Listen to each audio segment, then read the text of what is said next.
O que compõe uma cidade? Sua topografia, seus logradouros, suas construções, seus comércios, mas fundamentalmente sua gente. O que faz uma cidade viva é o povo que nela habita.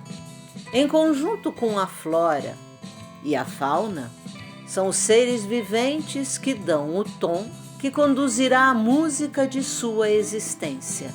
Cada um com suas peculiaridades, seus hábitos, sua cultura e manifestação política e artística. É o criador do quadro vivente que os observadores dos costumes do ser humano levam em consideração em seus estudos e análises. Vários pedaços de um só corpo, juntos são um, mas se mexidos se dividem em muitos.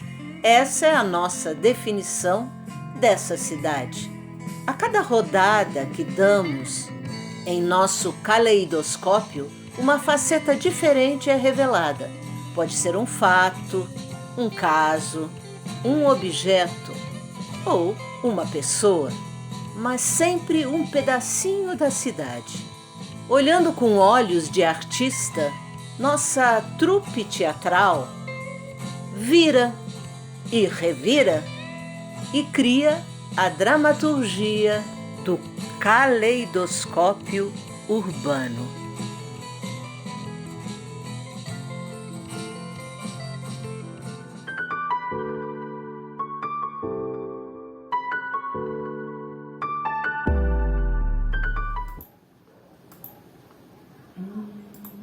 Vamos lá. Sugestão de pauta, teste, convite para colaborar, literatura infantil, exposição virtual, brasileiros que fazem home office, link para vídeo, foto. Caramba, eu já tinha esquecido desse e-mail que eu mandei para minha amiga, maio de 2020. Oi, amiga, quanto tempo não nos falamos, não é mesmo?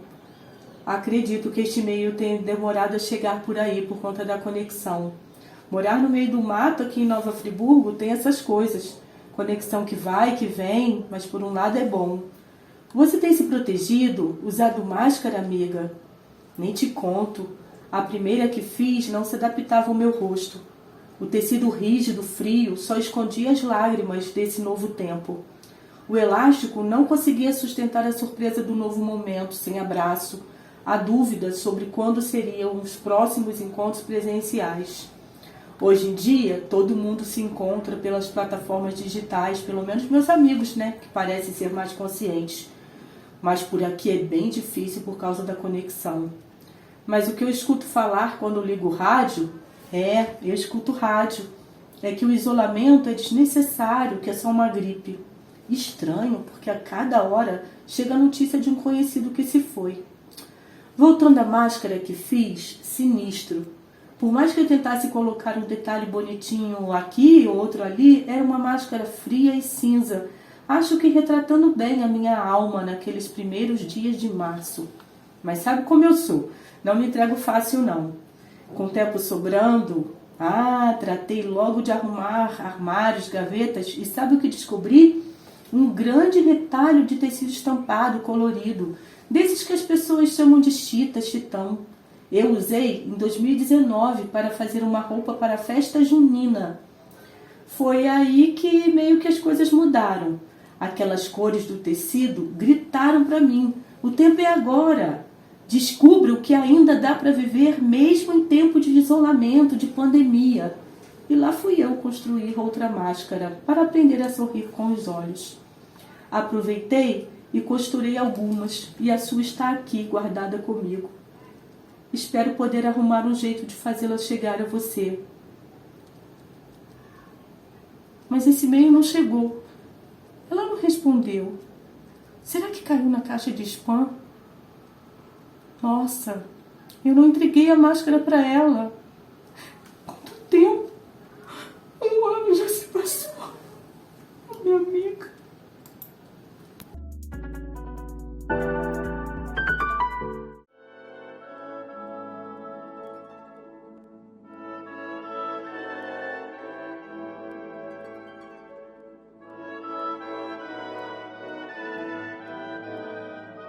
Ah, minha amiga, eu gosto de vir para cá. Mas, sinceramente, eu prefiro ficar lá no meu canto, meditando, no meio do mato, jogando tarô, lendo um livro.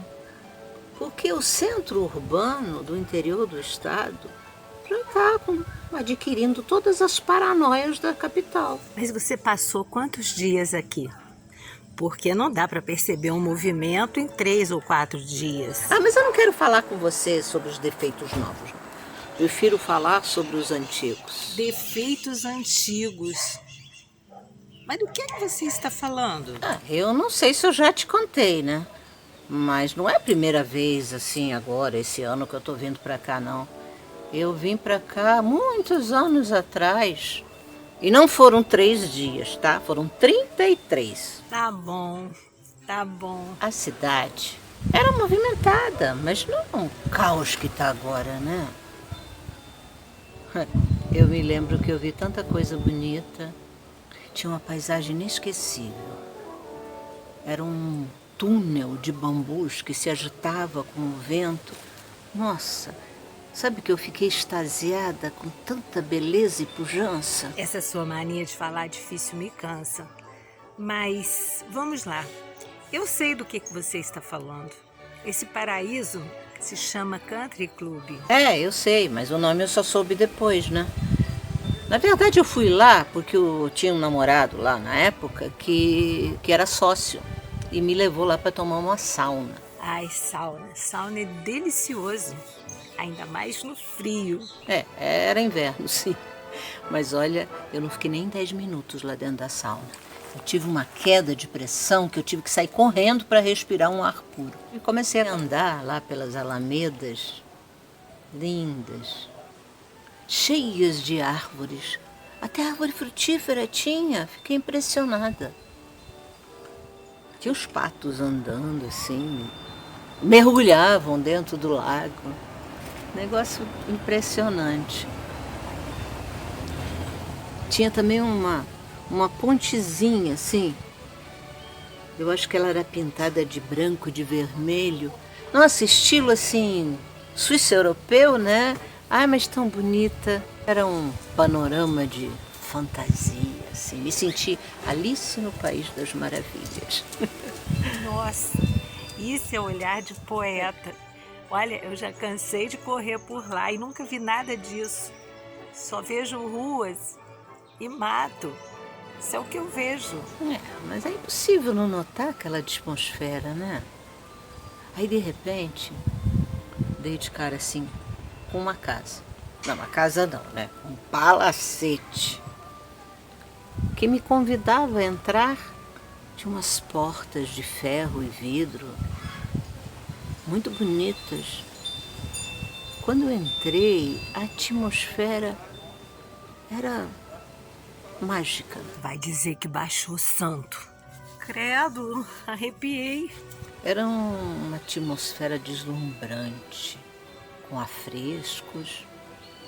Tinha umas colunas assim circundando um chafariz bem no meio do átrio. E passeando lá por aquele ambiente assim, dava para sentir um ar de nobreza, de luxo. Ostentação, sabe? Exagero. Não entendi. Você falou que ficou deslumbrada. Agora picha o local. É, realmente, esteticamente era tudo perfeito. Mas não sei, tinha alguma coisa estranha, sabe? O que poderia ser, meu Deus? Aquilo lá é um luxo só, em todos os aposentos. Quer dizer, foi. O verbo era uma vez. Andou decadente. Não sei como está hoje em dia. Era uma dor que provocava um calor na minha espinha dorsal, queimava. Um peso que empurrava minhas pálpebras para que elas se fechassem. E acabei fazendo isso mesmo. Tinha um zumbido na minha cabeça que me atordoava. Vai dizer que ouviu o som do silêncio. Antes fosse, minha amiga, antes fosse. Eu ouvi foram gemidos fortes, bater de panelas, tropeços, estalar do chicote. Também ouvi trotar de cavalos, ordens dadas em voz alta, comandos e lamentos. Lamentos, súplicas de libertação. O que eu senti ali foi a beleza contrastando com o passado, a feiura do passado. Existir todo aquele luxo, houve em outros tempos muito sofrimento. O povo foi mantido cativo. Pessoas foram sacrificadas para que o egoísmo e a ganância de alguns pudesse vicejar. Que besteira é essa que você está dizendo? Aquilo lá é um patrimônio belíssimo. Olha o legado histórico e arquitetônico que a cidade tem hoje. Me desculpe, minha amiga, mas esse legado que você diz foi construído com o sangue de muitos, com o sacrifício de um povo, o povo preto. Eu não consigo mais admirar essa beleza pensando em todo o horror que está por trás disso. Bem, umas nuvens pretas ali, parece que vai chover. Melhor voltarmos, né? Vou voltar lá para o meu recanto do mato.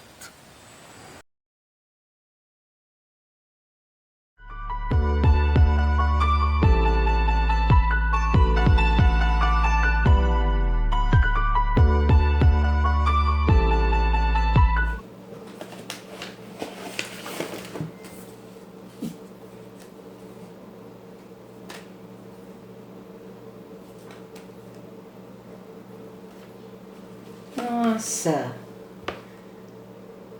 vó Ditinha.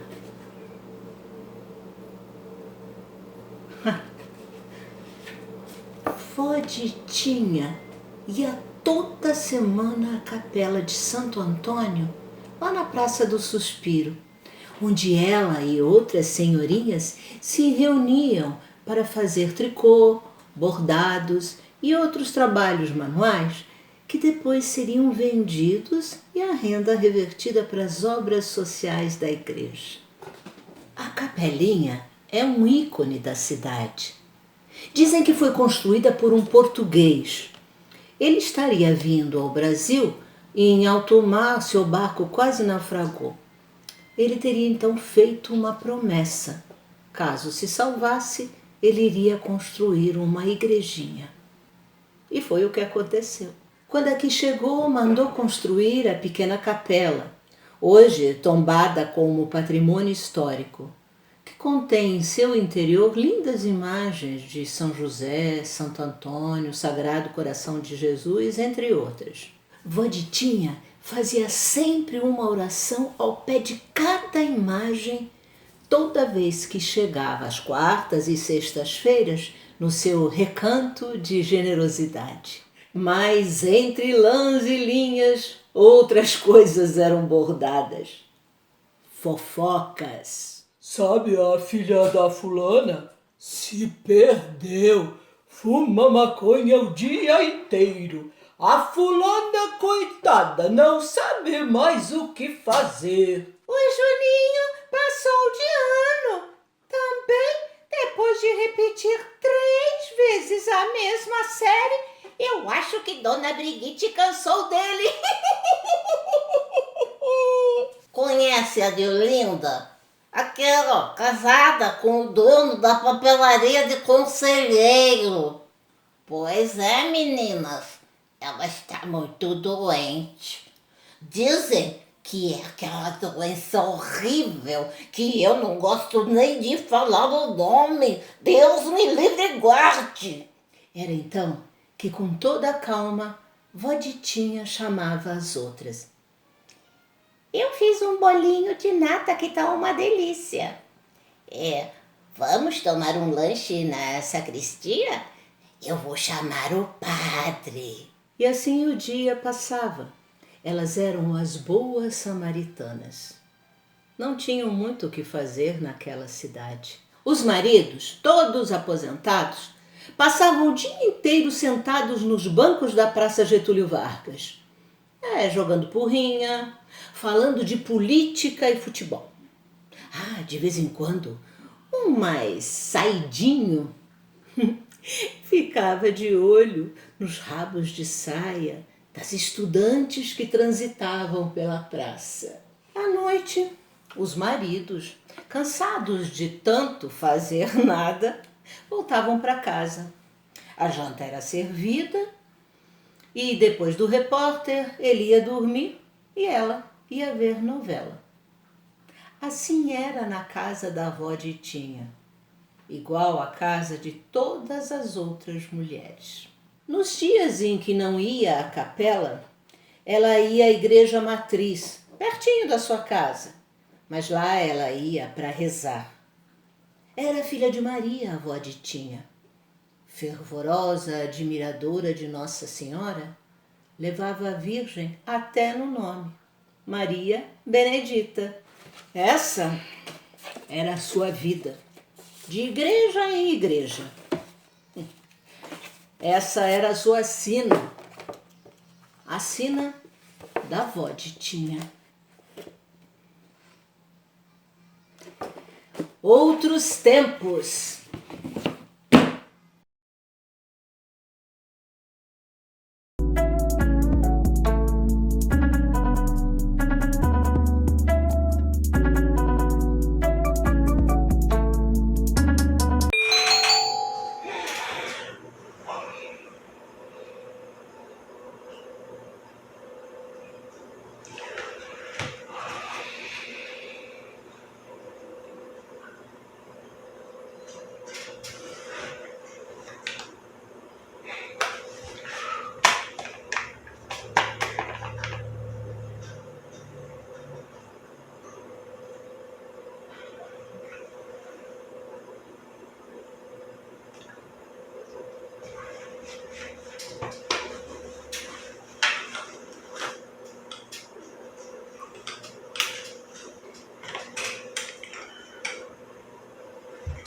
Chega mais um dia, neste frio burgo serrano. Nada tão diferente de tantos os outros. De minha janela observo o silêncio, poucos carros nas ruas, poucas pessoas caminhando. Pássaros explorando a imensidão do céu com o melhor que sabem fazer, voar. Já ia me deixando de falar do brilho intenso do sol que invade minha casa dentro. Teve dias de chuva e tive notícias de pessoas ao relento, desabrigadas, fragilizadas e vítimas do esquecimento. Quanto a mim, isolado das ruas, separado pela distância que entre nós existe, sentei de perto aquele seu sorriso que aquieta minha alma e renova meu dia. Lembro-me dos seus cabelos, cortinas ao vento. Para relembrar sua voz, mesmo que com um timbre tão diferente, ainda tenho as antigas gravações de mensagens arquivadas em meu celular. Como bem sabes, onde moro, sinal de telefonia ainda não existe. Separados por algo que não pode ser visto a olho nu e tão próximos em pensamentos. Barreira? Não. A pandemia. O que a realidade leva para longe do toque das mãos, a imaginação deposita em meus braços. E assim faço todos os dias. Abro meus braços querendo seus abraços, estendo minhas mãos buscando o encontro de suas mãos. Ainda assim abro um sorriso, pois em mim a esperança persiste.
Dinho, abre a câmera. Oi, oi, Oi. oi, oi.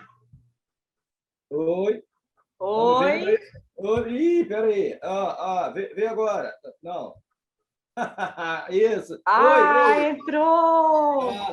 Até que enfim. Oi, irmão, que saudade. Como é que você tá? Oi, Maria, eu tô bem, eu tô bem. Aqui, você me desculpa aí, tá? Eu tô com muito trabalho aqui, Maria, e eu vi o seu recado, a sua mensagem lá, mas infelizmente, eu não consegui te retornar. Não, eu te liguei, né? Eu sei que você está ocupado, mas assim, eu queria saber como é que estão as coisas por aí na Serra, né? Eu também, eu estou muito preocupado com você, querendo saber se você está bem aí, está tudo bem por aí. Aquela loucura de sempre, né? Para variar um pouco.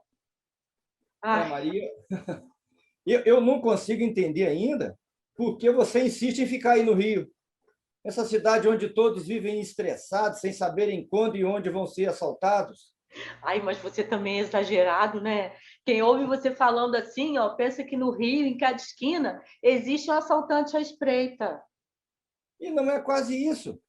Volta para cá, Maria. Vem para casa, minha irmã. A serra é mais fresca, o ar é mais saudável, sua vida vai ser muito mais tranquila aqui. Ah, tá. E você já se esqueceu o porquê de eu ter saído daí? Por que eu mudei de cidade? Você esqueceu o inferno que foi a minha vida em 96, foi? Deletou da sua cabeça as imagens do que eu passei com um Fábio pequeno e eu tendo que dar conta de tudo sozinha, vendo tudo que construí a duras penas sendo destruído. É claro que eu lembro de tudo isso, irmã. Mas agora a infraestrutura aqui da cidade está bem melhor. Fizeram obras que minimizaram esse problema todo. Acho que com o exemplo de 2011 é difícil acreditar que há infraestrutura, hein? Que algo tenha melhorado nesse aspecto. Mas é preciso compreender, Maria, que aquela tragédia de 2011 foi algo excepcional, né?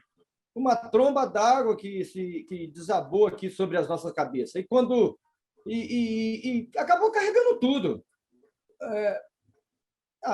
Sinceramente, eu não gosto nem de lembrar o silêncio daquela manhã do dia 12. E depois, aos poucos, aquele som, né, das sirenes, né, ouvindo aquele som a todo instante. E a contagem dos corpos encontrados. Nossa, eu me arrepio só de pensar naqueles dias. Quem poderia imaginar tanta desgraça de uma só vez, hein? Irmão, realmente. Foi algo fora do normal, né? Mas sei não, a responsabilidade não foi só da natureza, não. A mão do homem que desmatou, que queimou, a que assinou, né, permitindo construir em encostas, também ajudou a causar esse horror. Sem contar a mão, ou melhor, as mãos, né, que roubaram. Essas, então, são as piores. Quanto desvio de verbas, de doações e de caráter. Um verdadeiro caos. É muito triste saber que sempre existe quem se aproveite do sofrimento do outro para obter lucro, né? Pois é, Lucro. né? Pois é. E você quer que eu volte? 2011 foi excepcional, mas o povo daí se habituou a passar por enchentes. Desde que eu me lembre, teve a de 79, a de 87 e depois a que me atingiu, a de 96, tudo perdido. A construção do futuro suando, trabalhando, poupando, indo, né, literalmente de água abaixo. Claro que não se compara com a última, né, que vidas foram ceifadas, mas não deixa de desestruturar. E danos materiais serão sempre menores que as perdas de indivíduos. Seja conhecido ou não, familiares, amigos, mas é perda também. E não é pelo valor em dinheiro, sabe? Mas é pelo valor afetivo. É difícil, irmão. Até hoje, o Fabinho fica tenso quando chove, você acredita? Eu imagino. Eu imagino, sim, aquela sensação de estar ilhado no meio de tanta água, vendo suas coisas boiarem, né, de tudo quanto é lado, não deve ser nada agradável mesmo. Olha, não é mesmo. Desde 96, eu não consigo mais me imaginar morando novamente na minha cidade natal. Enquanto os políticos não forem honestos e não transformarem discurso em ação, nada vai mudar. Quando pararem de focar apenas em seus próprios bolsos, haverá uma esperança de que a vida possa, né, ser justa, sei lá, para todos. Mas também, Maria, é preciso não ser tão pessimista, hein? Sinceramente, não se trata de pessimismo ou otimismo. Trata-se de realidade. Enquanto não se colocarem em prática as leis que regem o desenvolvimento de uma cidade, tipo o plano diretor, conselho municipal, e não criarem nem incentivo para haver mais emprego e oportunidades, a sociedade civil será cobaia do poder. Enquanto não se impedir que desmatem as encostas dos morros e que mais e mais condomínios sem planejamento sejam criados, né, nestes locais, o futuro será sem luz. E tem mais. Enquanto não se pensar coletivamente para que todos tenham as mesmas chances de crescerem com educação, cultura, saúde, moradia de qualidade, não podemos nos sentir dignos de sermos humanos, irmão. Irmã, contra isso, realmente eu não tenho argumento. Mas se você observar bem, essa condição de egoísmo e ganância não acontece apenas aqui. Claro que não. Eu chego até a achar que a ambição desmedida é inerente ao ser humano, você não acha, não? Mas olhando especificamente para a nossa terra, né, a cidade da Serra, de porte médio, o caos urbano ele é gritante. A toda hora surge mais uma construção e o ar ele se torna mais pesado e é retirado do nosso alcance.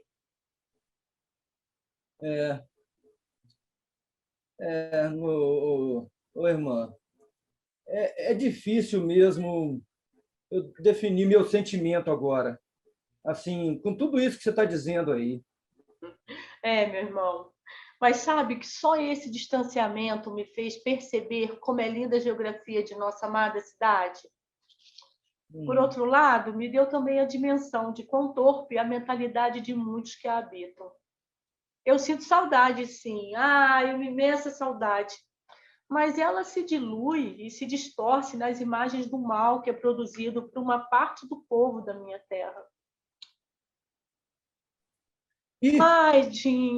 Maria. Oi. Aqui. Desculpa, infelizmente eu tenho que ir. Eu tenho que me chamar lá dentro, eu tenho que voltar lá para o trabalho. Nossa, desculpa. Quando o papo começa a ficar bom, você volta para o trabalho. Eu ligo, eu entro em contato. Beijo. Tchau. Beijo, irmão. Tchau. Tchau.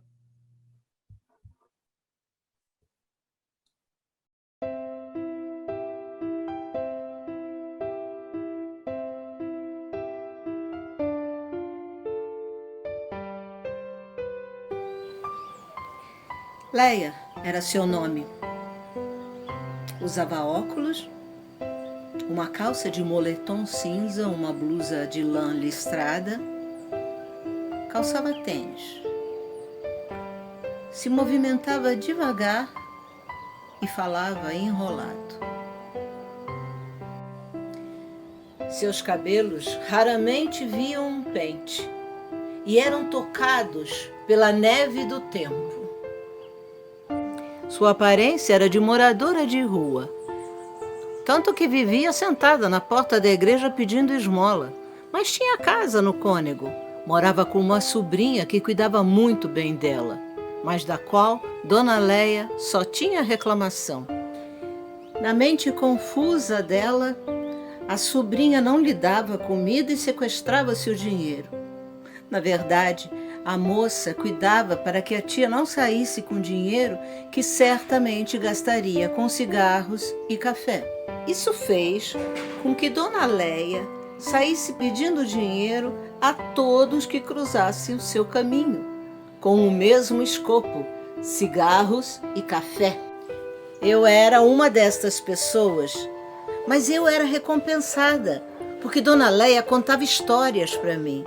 Ela me visitava quase que diariamente no meu local de trabalho, que ficava bem no centro da cidade, em frente à praça. Quando eu a via chegar, respirava fundo e me enchia com meu estoque de paciência, porque ela bagunçava todo o meu cronograma. Além do mais, eu tentava preservar o meu dinheirinho, né? Que ela sempre conseguia surrupiar. Parece que ela havia descoberto a minha fraqueza, que era de não saber dizer não, nem a ela e nem a qualquer outro que chegasse à minha frente pedindo ajuda com cara de sofredor. Como eu disse, Dona Leia contava suas longas histórias, algumas confusas, com personagem com rumos que nunca chegavam a lugar algum. Outras, por sua vez, muito coerentes, cheias de detalhes que prendiam minha atenção, como aquela que começou a me contar num determinado dia, que falava de suas internações no manicômio e do tratamento com eletrochoque. Relatava em detalhes e demonstrava suas reações contorcendo seu corpo e fazendo esgares com a boca. Era impactante, e saber da dor que ela sentira me provocava revolta e me fazia agradecer a luta antimanicomial que não mais permitia a internação e esses tratamentos desumanos. Eram relatos cruéis que transmitiam todo o horror a que eram submetidos os doentes mentais em determinada época de nossa história. Que humanidade era essa? O sofrimento de Dona Leia só cessou quando ela teve um encontro fundamental com a pessoa que lhe proporcionaria a liberdade, a doutora Nise da Silveira. Inúmeras vezes eu escutei esses relatos de sua via crucis, e por mais que eu ouvisse, sempre provocavam o mesmo efeito em mim. E quando chegava a hora da libertação, eu me sentia grata e admirava muito aquela mulher, médica, artista, amante dos gatos, a fantástica doutora Nise, que lutou incansavelmente contra esses horrores. Um detalhe curioso era quando Dona Leia brigava comigo. Por qual razão? Eu vou lhes mostrar. É porque, às vezes que eu conversava com ela, eu me encostava no umbral da porta e displicentemente eu cruzava os pés. Isso a deixava profundamente irritada e a levava a começar a gritar comigo. Descruza esses pés! Só maluca que faz isso! Você não quer que fiquem te chamando de doida, quer? Curiosa consciência tinha a Dona Leia. Dentro do seu jeito torto, ela era mais certeira e direta do que muitas outras pessoas com as quais eu convivia. Acabou falecendo alguns anos depois. Mas a Dona Leia tatuou a minha vida com a marca e a expressão da loucura mais sã que eu jamais conheci.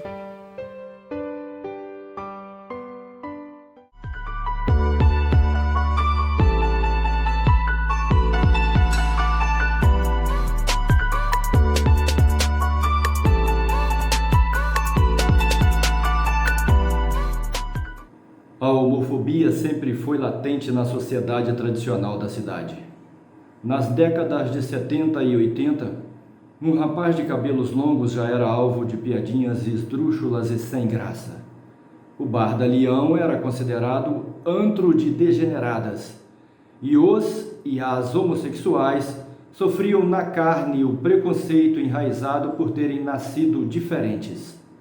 A cidade evoluiu. Até o inverno deixou de ser tão rigoroso como antes. Os novos prédios ficaram mais altos, modernos e luxuosos. O Rio, mais poluído. As casas antigas sumiram. O comércio local cresceu. Lojas de departamento e shoppings chegaram para fazer a alegria de crianças, jovens e adultos. O cinema voltou a existir. No verão, os shorts e camisetas proliferam. O chinelo de dedo é calçado corriqueiro e os pokémons já invadiram nossas praças. Mas a tradicional e rígida sociedade de descendência europeia pouco se modificou. Observo ainda pelas ruas e praças os olhares reprovadores aos jovens que, sem pudores infundados, desfilam de mãos dadas com seus pares e, por vezes, dão um beijinho inocente. Mas já foi pior, com certeza muito pior. Houve um período de uma certa onda perigosa. Foi uma época de assassinatos homofóbicos. O pânico na comunidade LGBT ainda não existiam as outras letras. Se instalou, especialmente entre os gays masculinos. Nunca se descobriram os autores. Não sei se por falta de pistas ou de vontade. O que sei é que vi muitos amigos homoafetivos tombarem sob as armas da injustiça e do preconceito cruel. Porém, os moralistas continuam reinando, os falsos e hipócritas moralistas que, em toda a cidade, que não é capital, são os que se destacam e influenciam outros, criam as castas e determinam comportamentos corretos. Isso à luz do dia, entre as paredes dos escritórios. Defendem a família e as pessoas de bem. Mais tarde, na calada da noite, percorrem as ruas atrás de garotões. Nos grandes centros, as mentalidades são empurradas a evoluírem. Nos pequenos, se mantêm limitadas às imposições dos bons costumes. E continuam ainda pequenas e mesquinhas, infelizmente.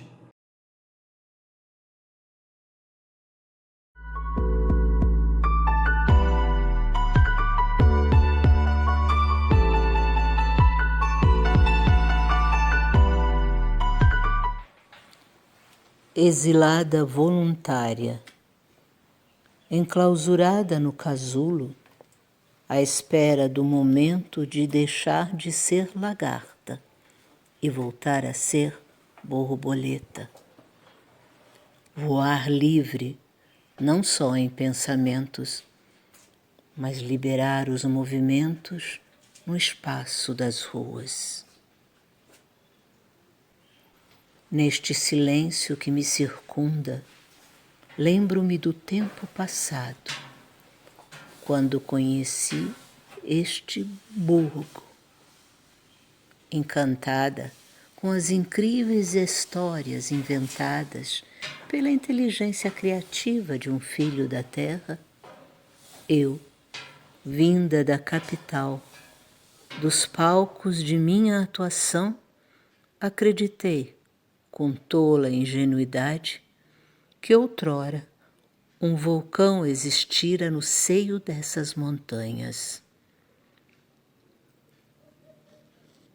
Do meu esconderijo, vejo o contorno dos montes à minha volta, delineado no contraste com o azul celeste. Vislumbro agora as sombras da lava incandescente,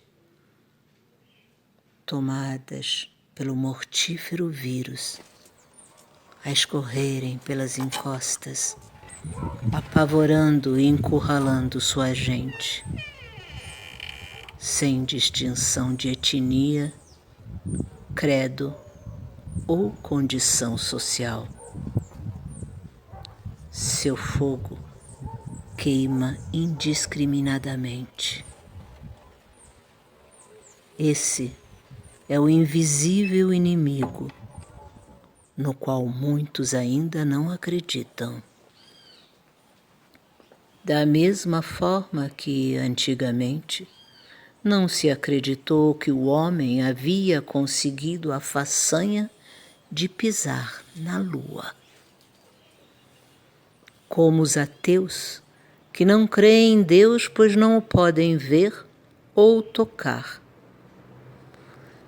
Assim, então, como um Deus malvado, ou quem sabe um demônio,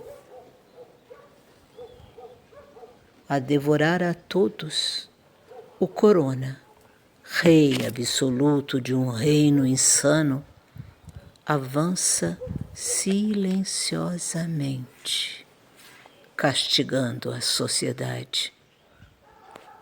Curiosamente, poupa a natureza da nossa atlântica mata, donde se conclui que o único exterminador vivente, merecedor de penitência, é o ser humano.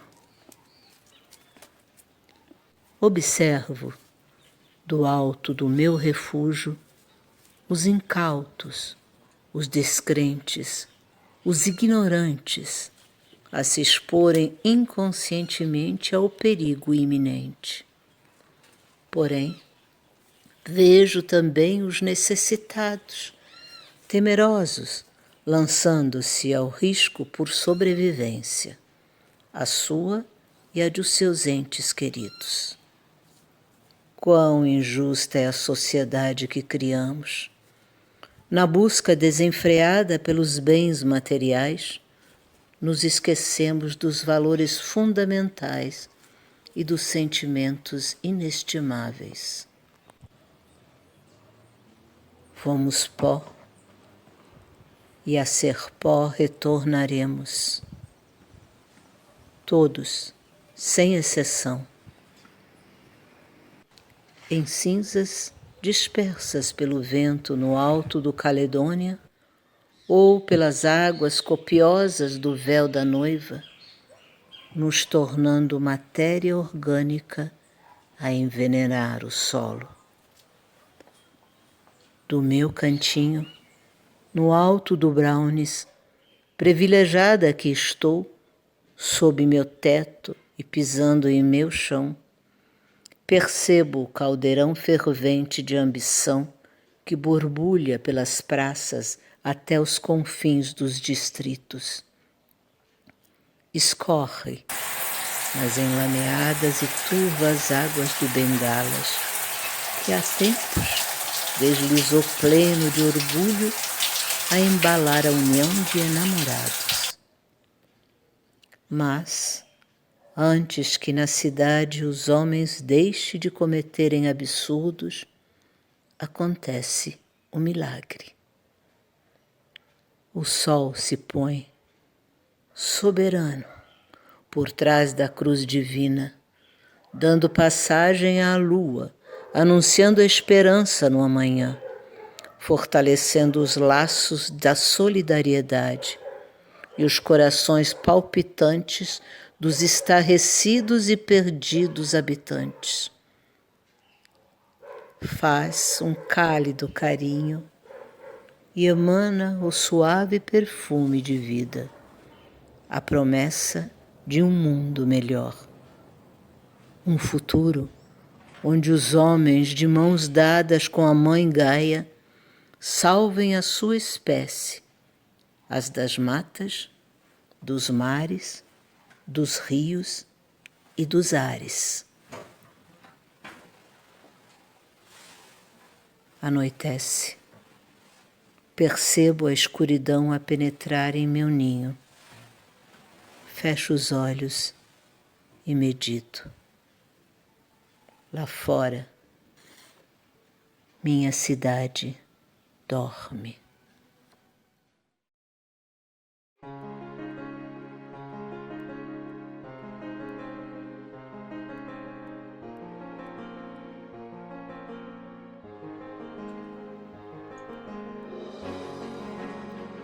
Chamava atenção aquele prédio, pois ficava na esquina da Rua da Praça, bem no centro da cidade. Meio abandonado, se percebia o descaso pelo desleixo. Abrigava os escritórios da companhia de eletricidade. Até que um dia a redenção chegou. Foi alçado ao posto de espaço cultural para a alegria dos artistas e dos produtores de cultura. Passou por uma reforma completa e resgatou-se o brilho de outros tempos. Limpo e arrumado, refletia seu esplendor através das modernas portas de vidro sobre as antigas, pesadas, entalhadas, mais tradicionais de madeira. A mistura perfeita da tradição e da contemporaneidade. Foi um 2001 cheio de acontecimentos artísticos. Quantos artistas de todas as vertentes desfilaram seu talento pelos corredores, escadas e salas do equipamento cultural. A partir de então, a usina foi abraçada e acolhida nas mentes e nos corações dos artistas e dos frequentadores assíduos. E esse amor perdura através dos tempos. Uma tribo heterogênea, agradecida pelo alimento sagrado que lhes foi oferecido. Todos cientes de sua importância e plenos de sua pujança.